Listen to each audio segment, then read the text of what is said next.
Sabe quando a gente pega textos antigos que parecem não ter nada a ver um com o outro?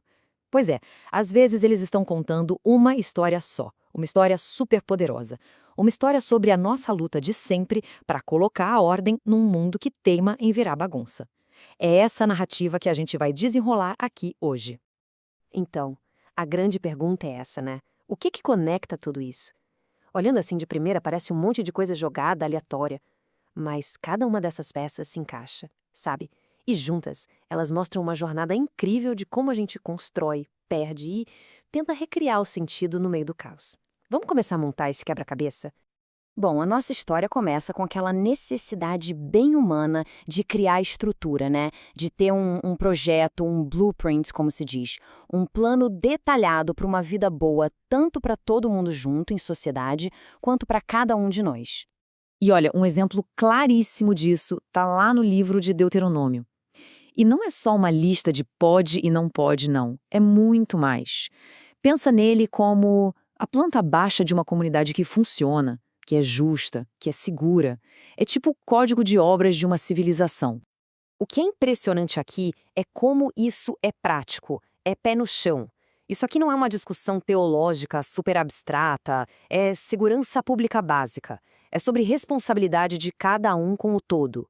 Esse projeto, para ter ordem, ia nos mínimos detalhes, até na arquitetura da casa. Tudo com um objetivo: proteger a vida. E o que tudo isso mostra? Que a ideia por trás era muito maior. As leis não eram só para evitar a bagunça.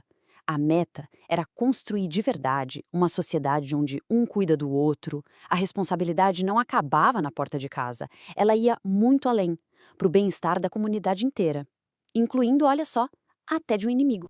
Beleza, então esse era o projeto para a sociedade, para o coletivo. Mas e a vida pessoal de cada um?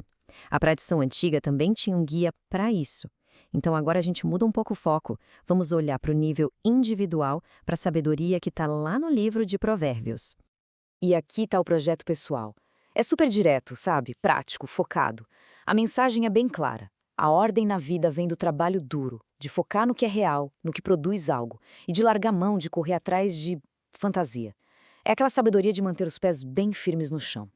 Então, o ponto central aqui é esse, veja bem. A gente tinha dois projetos que se completavam. De um lado, o projeto de fora, focado nas regras para todo mundo viver bem e seguro. Do outro, o projeto de dentro, focado na sabedoria para ter uma vida estável. Juntos, eles eram um sistema forte pensado para manter o caos bem longe. Mas e se tudo isso não for suficiente? O que acontece quando até os melhores planos, as regras mais detalhadas, a sabedoria mais prática, simplesmente não dão conta? E é aqui que a nossa história dá uma virada daquelas. A gente entra agora no momento da crise. É o som que se ouve quando aqueles projetos são rasgados e tudo que foi construído com tanto cuidado desmorona. E essa pergunta não é só teoria, não. É a realidade nua e crua que a gente encontra no Salmo 74. Ele é como um relato em primeira mão da desintegração total. E não só dos prédios, mas do próprio sentido das coisas. Dá para sentir o choque, a dor, né? O lugar que era o símbolo da ordem, da presença divina, agora o que se ouve são os gritos do inimigo. Os símbolos de estabilidade foram trocados por bandeiras de outra nação. É a definição perfeita de um mundo de ponta cabeça. E o Salmo não alivia nos detalhes, não. Ele nos dá a anatomia da destruição. Imagina só, os painéis de madeira do santuário, todos trabalhados, sendo quebrados a machadadas. O lugar sagrado, pegando fogo. A casa de Deus, queimada até virar cinza. Cada uma dessas ações é um pilar da ordem sendo derrubado, um por um. É o caos na sua forma mais violenta e concreta. E esse trecho talvez seja o mais pesado de todos. A destruição não é só física, entende? É espiritual, é existencial. Os sinais, o norte, a bússola, o mapa do futuro sumiu. A planta baixa foi queimada e não tem mais ninguém para desenhar uma nova. É o silêncio.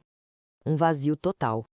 Mas, do fundo desse desespero todo, surge a parte final da nossa história. Uma resposta.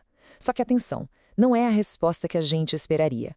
A ideia não é reconstruir o que se perdeu. É começar algo totalmente, radicalmente novo.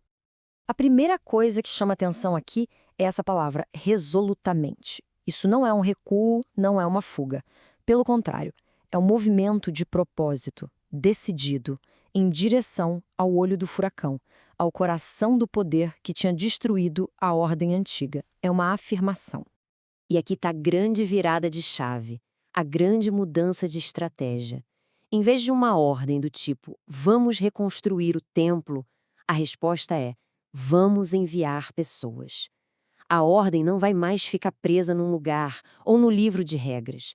Ela vai se tornar algo móvel, vivo, que caminha com as pessoas, com esses agentes de mudança. E esse é o novo Blueprint, a nova planta baixa. E a diferença é radical.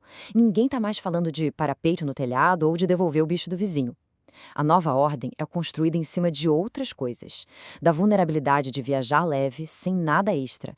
Da iniciativa de oferecer paz. Do serviço de cuidar de quem está doente. E da coragem de anunciar que uma nova realidade é possível. Então, o que é essa ideia de reino de Deus nesse contexto todo? É uma redefinição completa do que significa ordem.